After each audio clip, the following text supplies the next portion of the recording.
Hello, my name is Manideep. My friends and I are going to explain everything one needs to know about the DPLL algorithm with examples. DPLL stands for Davis Putnam Logman Lowland algorithm. Now let us see why this algorithm is appreciated in the computer science community. The DPLL algorithm is a complete backtracking based search algorithm. It is used for deciding the satisfiability of propositional logic formula in conjective normal form or CNF form. This algorithm has a broad variety of applications such as model checking, automated planning, and scheduling, and diagnosis in artificial intelligence. In fact, in complexity theory, it was the first problem proved to be NP complete. Now that we have a faint idea about what the DPLL algorithm does, why it is used, and where it is used, let us dig a bit deeper and look at the architecture of the algorithm. The input is fed to the algorithm as a set of ground clauses. What we get as an output is a Boolean value stating whether the given set of clauses are satisfiable or not. It is still one of the most efficient algorithms even today, despite its inception in the 1960s. That is all for the introduction part. Furthermore, insights will be explained by my friends. Now, my friend will continue the lecture by talking about the history of the algorithm. My name is Yash Madhogaria. So till now you must have got some idea about the DPLL algorithm. Now let's dive into its history. So in 1916, Martin Davis and Henry Putnam developed a resolution-based procedure to find the satisfiability of a problem, and that algorithm was named as DP algorithm. Later in 1962, Martin Davis, George Logman, and Donald Loveland refined the DP algorithm and was later known as DPLL algorithm, which was based on depth first search with backtracking. Then later in 1990s and early 2000, the DPLL algorithm was made even more efficient through the refinements.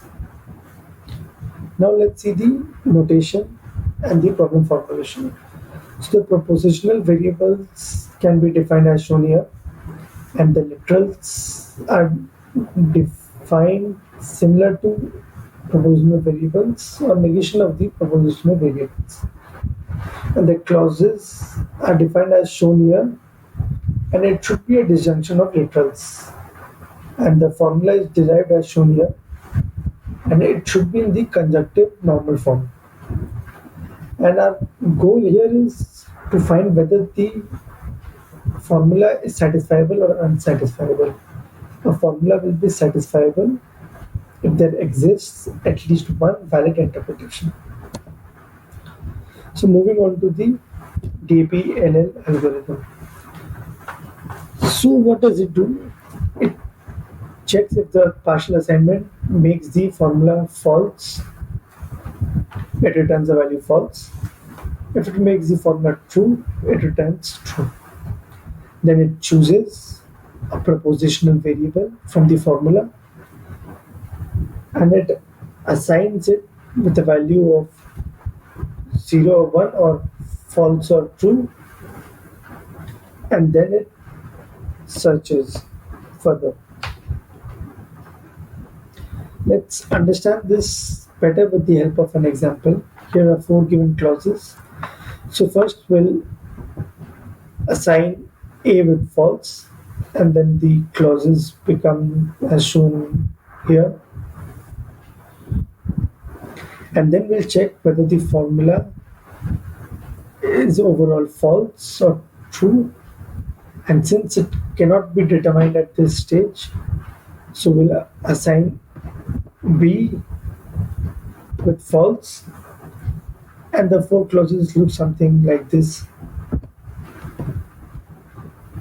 And again we'll check whether the overall formula becomes true or false, and since again it cannot be interpreted at this moment, so we'll assign C with false value, and then we'll again check if the formula could be is overall true or false. But here we could see that the formula is overall false, so we'll backtrack from here, And similarly, we could draw a tree something like this. So here the red lines indicate that a propositional variable has been assigned a value false, and a green line indicates the propositional value assigned is true. And the red boxes shows that no solution was found here, and the green box shows a satisfiable solution is found. So from the figure, we can say that irrespective of what the value of B is, if A is true and C is true, a satisfiable solution is seen here. So this was the basic Moore's algorithm which was developed earlier. Now the next question which arrives in our mind is, can we improve this algorithm? And the answer is yes. We'll see this in the next slide. So if literal L1 is true, then the clause as shown here is true. And if clause C1 is true, then the clause shown has the same value as the other clause which is shown. Therefore, it is concluded from here that it is okay to delete clauses if it contains a literal which has been assigned true. And similarly, if literal L1 is false, then clause which is shown here has the same value as the other clause which is shown here. Therefore, from here it can be concluded that clause could be shortened if it contains a false literal.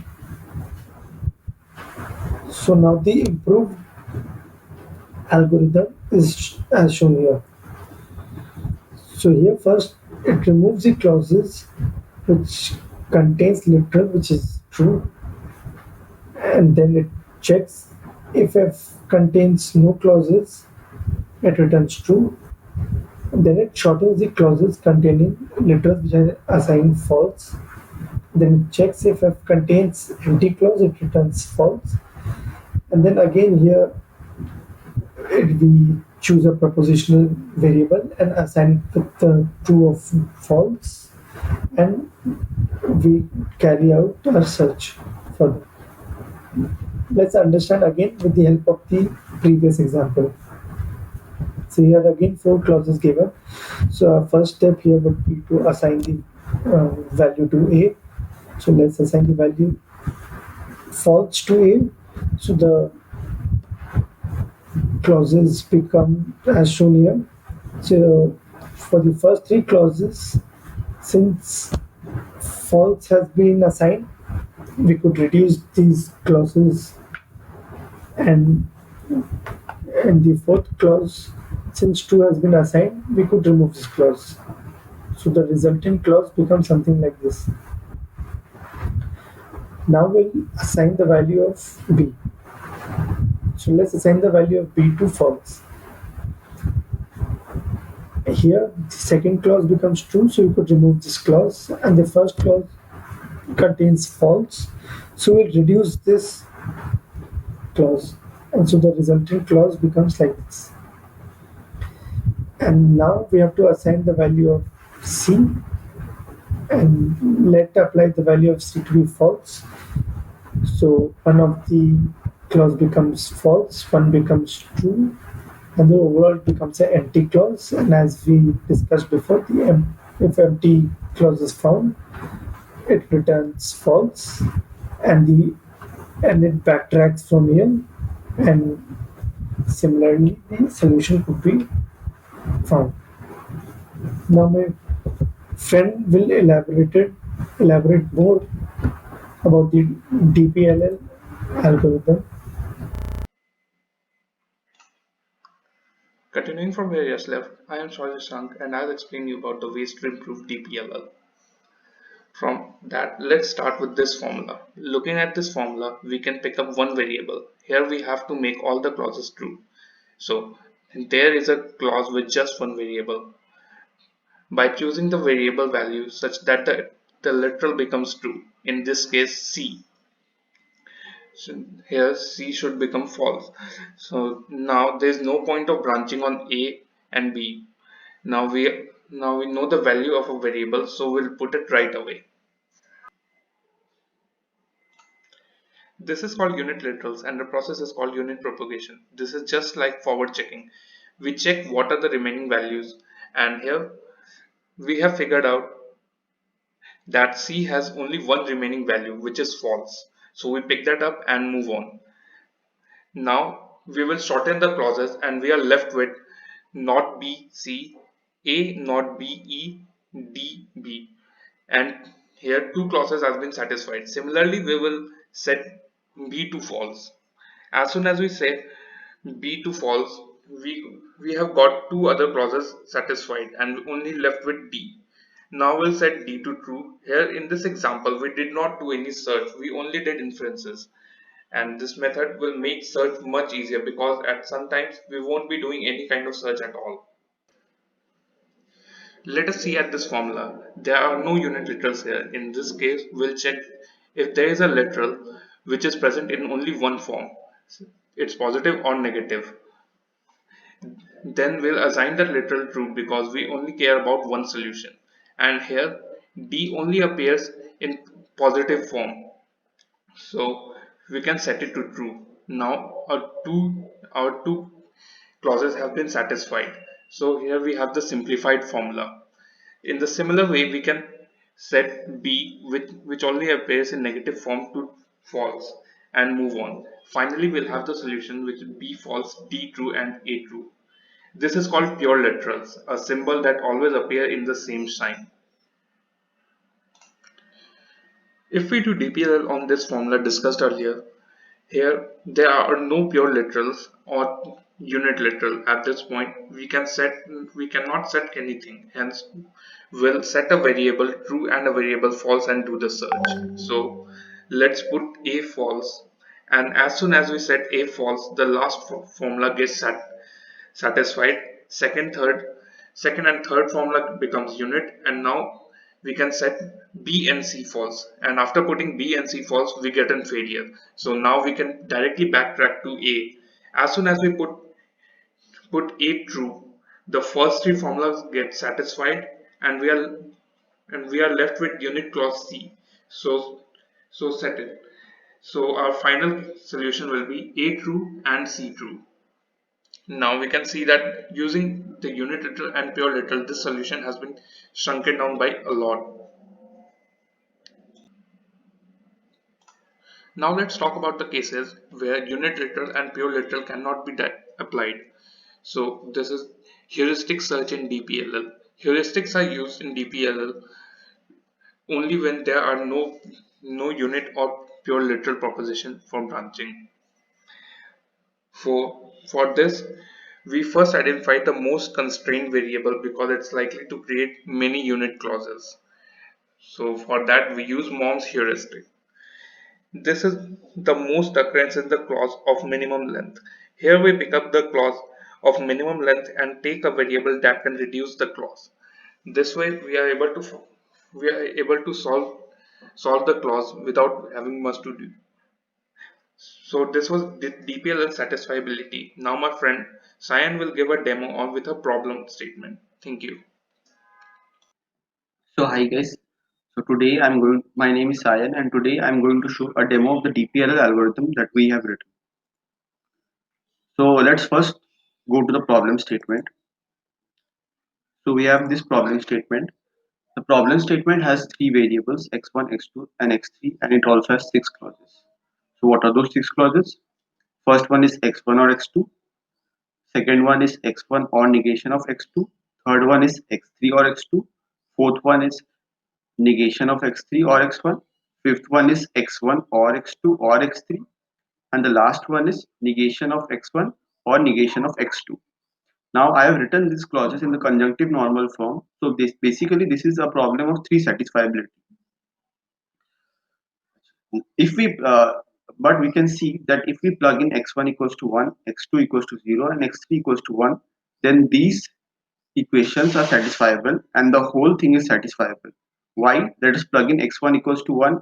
Let us plug in these values in these six clauses. So if I plug in x1 equals to 1 in the first clause, then it becomes satisfiable. x1 equals to 1 in second clause is also satisfiable. x3 equals to 1 in the third clause, it is also satisfiable. x1 equals to 1 makes the fourth clause satisfiable. x1 equals to 1 also makes the fifth clause satisfiable. x2 equals to 0 makes the last clause also satisfiable. Since it is in conjunctive normal form, so we can say that if all the six clauses are satisfiable, then the entire problem is satisfiable. Hence, x1 equals to 1, x2 equals to 0, and x3 equals to 1 is satisfiable. Now let's go to the input. So when we input a program into a SAT solver, it is usually done in a DMAX form. So the first line here corresponds to the comment. Comment says that it has three variables and six clauses. Then we have P and CNF. P denotes the number of variables, which is 3. CNF denotes the number of clauses, which is 6. So the first clause, as we had shown here, was x1 or x2. So we have written 1, 2, and 0. So 0 here denotes that the end of the clause. Second clause is x1 or negation of x2. So 1 and minus 2. Third clause is x3 or x2. Hence 3 and 2. Fourth clause is negation of x3 and 1. Fifth clause is 1, 2, and 3. x1 or x2 or x3. And the last clause is negation of x1 or negation of x2. Clearly, we can see that these six clauses are satisfiable if we plug in x1 equals to 1, x2 equals to 0, and x3 equals to 1 as I had shown in the previous test case. So now let's run the code of these. So first we will run a naive SAT solver. This naive SAT solver takes in all the values of x1. So there will be basically 2 to the power of 3, 8 values, and either x1, x2 or x3 can both take 0 and 1. Let's run the code.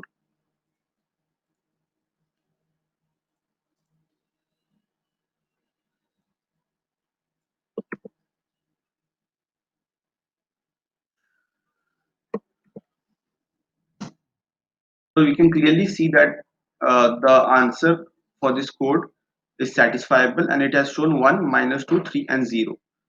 Now let's note down the time of it. The time of it is 22 microseconds, 22 million microseconds of the naive SAT solver. Now let's the DPLL algorithm.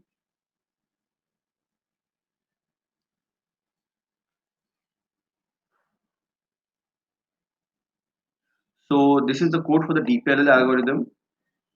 Let's run it.